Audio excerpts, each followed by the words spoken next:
दोस्तों, आज हम कक्षा 10वीं गणित के अध्याय 2 बहुपद अर्थात पोलिनोमियल में आप सभी का स्वागत करते हैं। चलिए हम लोग सबसे पहले बहुपद और बहुपद के घातों के बारे में जानते हैं। हम लोगों ने कक्षा 9वीं में इसका अध्ययन कर चुके हैं, फिर भी एक बार इन सभी परिभाषाओं को दोहराते हैं। बहुपद अर्थात पोलिनोमियल ऐसे बीजी व्यंजक जिनमें चर की घात एक पूर्ण संख्या हो बहुपद कहलाते हैं। इसके बाद बहुपद की घात, जिसे इंग्लिश में बोलते हैं पोलिनोमियल डिग्री। बहुपद में चर की सबसे बड़ी घात बहुपद की घात कहलाती है। जैसे 3 माइनस एक्स की पावर 2 धन एक्स की पावर 3। आप देख रहे हैं कि इस बहुपद में x की पावर 2 है और x की पावर 3 है, लेकिन जो सबसे बड़ी घात है वही बहुपद की घात कहलाएगी। इसलिए यहाँ पर सबसे बड़ी घात 3 है, इसलिए इस बहुपद की घात 3 होगी। अब इसके बाद हम लोग बहुपद की घात और घात के आधार पर बहुपदों के प्रकारों के बारे में जानेंगे। सबसे पहले हम लोग रैखिक बहुपद अर्थात लीनियर पोलिनोमियल के बारे में जानेंगे। जिन बहुपदों की घात 1 होती है उन्हें हम रैखिक बहुपद कहते हैं। यहाँ पर देख रहे हैं जैसे 2x minus 3 under root 3x minus 7 डेफ आदि। यहाँ पर हम लोग देख रहे हैं कि जो चर x है उसकी घात 1 है, और इस दूसरे बहुपद में भी देख रहे हैं कि इस चर की घात 1 है। इसलिए ऐसे बहुपदों को हम लोग क्या बोलेंगे?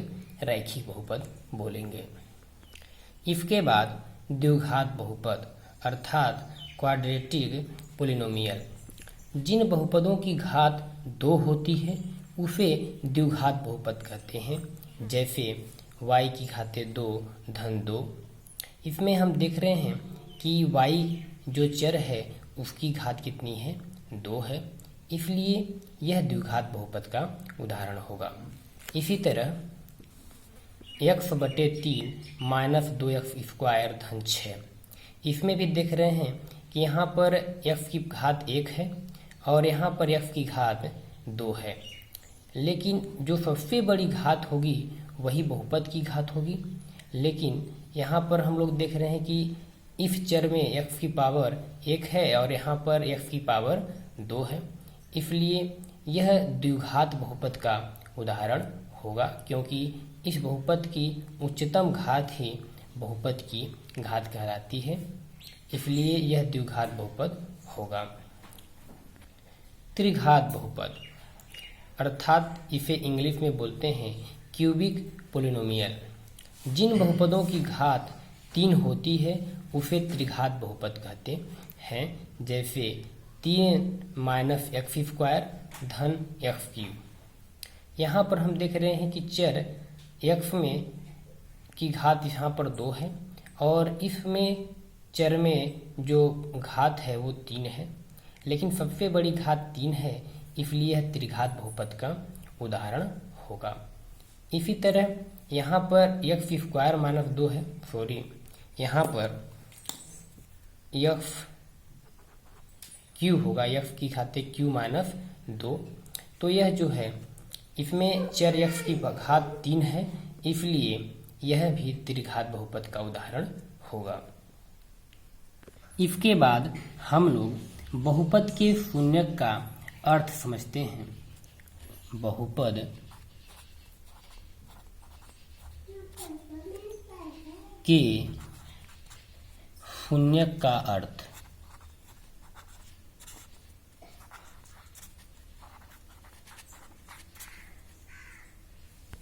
मान लेते हैं कि px कोई बहुपद है जहाँ पर k बराबर कोई वास्तविक संख्या है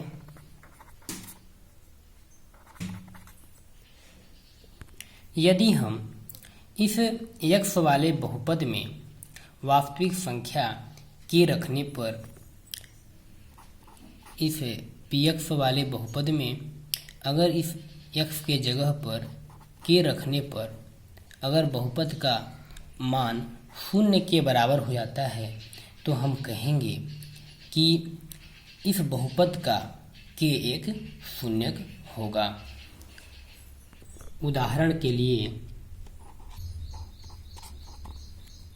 माना कोई px बहुपद x वाला x² माइनस 3x माइनस 4 है। अगर हम लोग x बराबर 4 इस बहुपद में रखें तो देखते हैं कि p4 बराबर 4 की घाते 2 माइनस 3 गुणे x का बराबर 4 माइनस 4। जब इसे हल करेंगे तो 4 का वर्ग 16, 4 चौक 16 माइनस 3 चौक 12 माइनस 4, या इसी को हम लोग आगे लिखें तो 16 माइनस 12 माइनस 4 16 बराबर 0। यहाँ पर हम लोग देख रहे हैं कि इस द्विघात बहुपद में जब हम लोग x बराबर 4 रखते हैं, अर्थात इस बहुपद में जिसमें जहाँ पर x है वहाँ पर 4 रखते हैं तो इस बहुपद का मान कितना रहता है, 0 के बराबर हो जाता है। इसलिए इस द्विघात बहुपद का एक शून्यक 4 होगा। p4 बराबर 0, इसलिए x बराबर 4 बहुपद px का एक शून्यक है, एक शून्यक है। इसी प्रकार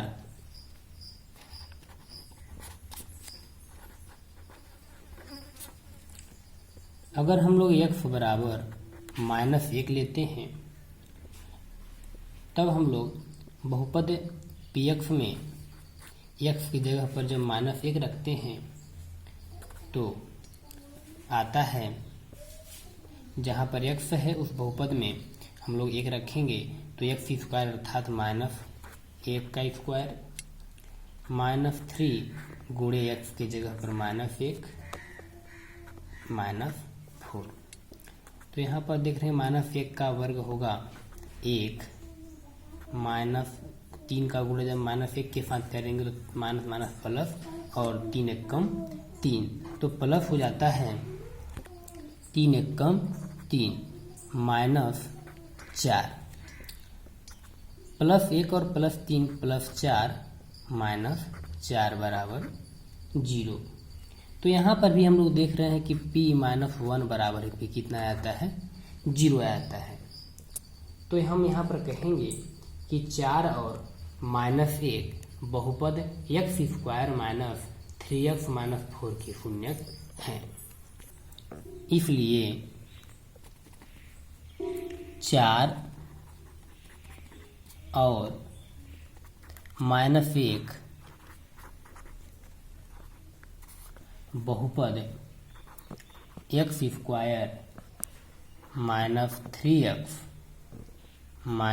- 4 के शून्यक हैं।